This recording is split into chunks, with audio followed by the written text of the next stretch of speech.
Good evening, Council President and members. My name is Nadia Zaiem. I am co-president of the League of Women Voters of Greater Cleveland.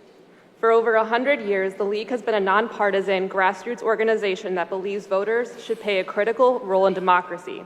Our mission is to empower voters and defend democracy. That is why we advocate for fair redistricting at the state and local level. This past year, the League actively advocated for Issue 1, the statewide effort to take Ohio redistricting out of the hands of politicians and create a fair, transparent, and public process. We cheered when Council unanimously approved Resolution 1083-2024 in support of Issue 1, stating that gerrymandering takes power away from the people of Ohio and Cleveland, allowing representatives to choose their voters rather than voters choosing their representatives, thereby undermining the foundational principles of free and fair elections that produce democratic governance. Like the voters of Ohio, the residents of the city of Cleveland deserve a redistricting process that includes time for meaningful public input and revisions. You have a wonderful opportunity to show the state of Ohio how fair redistricting works. Maps which keep neighborhoods together not only build strong communities, but they encourage voting.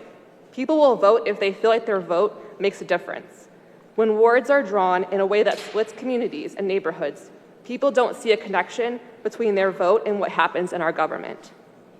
We have provided you with a handout with our proposed map as an example of how it is possible to draw a fair map, one that keeps communities and neighborhoods together, has wards fairly equal in population, and gives citizens a true voice and representation. It even includes 2 true Hispanic opportunity districts, wards 11 and 14, with Hispanic voting age population of at least 32%. Please do not rush this important process. City Council has known since April 2021, when it received census data, that a map with fewer wards would have to be drawn. Nevertheless, Council took no action for 3 years until May 2024. After this delay, now there is a rush to approve maps without time for meaningful community input and revisions. The League applauds Council for having 3 community meetings in October. However, those meetings were held with only a week's notice and were ill-timed just prior to the November general election. The most important time for public engagement is when citizens can respond to a proposed map. Now is the time for community input, public meetings, and revisions based on public input. We hope that you take a step back, listen to your constituents, allow time for meaningful public input, and adopt a map that reflects the communities you serve. The League will continue to fight for fair maps at both the state and local levels, empowering voters and defending democracy. Thank you.